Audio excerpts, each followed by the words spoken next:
Welcome back to Star Wars Power Scaling. Once again, thank you all for the reception I get on these videos, and I thought I'd give back by covering a lot of ground with this video. I'm doing KOTOR, Force Unleashed 1 and 2, Jedi Fallen Order, and Jedi Survivor. Without further ado, let's cover the tiers. This time we're skipping right ahead to I tier and adding security droids and purge troopers. Both purge troopers and security droids can give Cal Kestis difficulty, while a character like, let's say, Captain Rex can get no diffed by Asajj Ventress. Skipping forward a bit again in G tier, we've got Juhani and K405 added to the mix. I might put Juhani even higher later down the road, but for now I'm putting her here because she loses to Revan and gets trolled on by Bandon. In fact, everybody in KOTOR except for Revan doesn't really get substantial wins, which is funny to me because in most Star Wars games it seems these random characters are absurdly powerful for no reason. Like K405, who's just this random security droid who's able to fight against Cal Kestis, with assistance from Bode. Going even further up to F tier, I added Kalo Nord because he was able to fight against Revan twice, even if he did lose both times. He was also the best bounty hunter in his entire organization. Jedi Master Koda is also in this tier. He fights Starkiller at the beginning of the game and gives him a decent fight. Up to E tier, we have Kazdan, and Kazdan is interesting because Darth Vader himself said that Kazdan was far stronger than the same Starkiller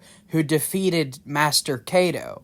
So he believed that Kazdan was stronger than a Starkiller who is capable of killing a Jedi Master. This even gives us some new Shaak Ti scaling because Darth Vader later says that compared to Kazdan, Shaak Ti is the real final test to see if Starkiller is worthy. Proxy is ahead of that because Proxy was able to fight against a Starkiller who was even stronger than the one that defeated Kazdan and Shaak Ti. The Inquisitors are Jedi killers. That's their job, and the Ninth Sister was able to give Cal Kestis an extremely difficult fight. The Ninth Sister even continued on after sustaining an injury so severe that it would have ended most battles. The Second Sister consistently beats up Cal Kestis until their final fight. She's also kind of the primary antagonist of the first game and was trained by Seer. Darth Bandon has about as much aura as a wet fart, but I will give credit where credit is due.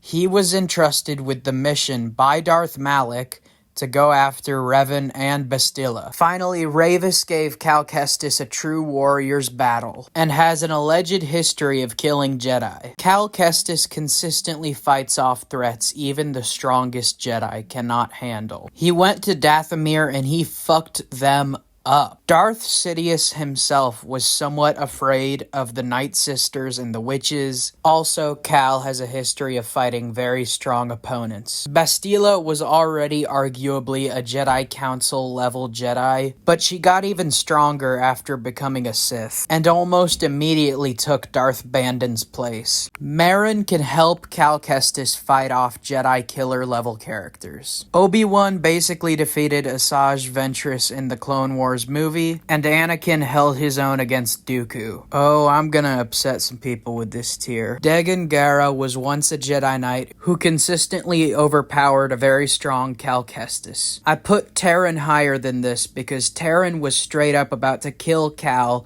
but he was getting double-teamed by Cal and Merrin, which is the only reason he lost. Seer was able to fight off Darth Vader for a long time, though she did eventually lose. Bode is even stronger than Seer and Terran because he was able to take on Cal and Merrin at the same time and was winning. You could argue he would have won if it weren't for his blaster malfunction. Finally, in their prime, Revan and Malak were the greatest threat to the galaxy at that point in time. But it's time for the Revan meat riders to calm down. Sith get stronger over generations. That is a fact. And though I love Revan and Malak, I think I would just be lying to myself if I found some bullshit excuse to put them on a higher tier. This does not mean I think that Revan and Malak are weak. I just don't think that they can compete with guys like Yoda, Mace Windu, Count Dooku. But I'd be happy to be proven wrong because Malak is one of my favorite characters in all of Star Wars. To close this video off, I saved the strongest for last. Starkiller was able to defeat Darth Vader, and then go on to defeat Darth Sidious. I rest my case. But tell me what you think. Am I an idiot? Am I right on the money? I don't know. I'm just giving my opinion. So, bye-bye.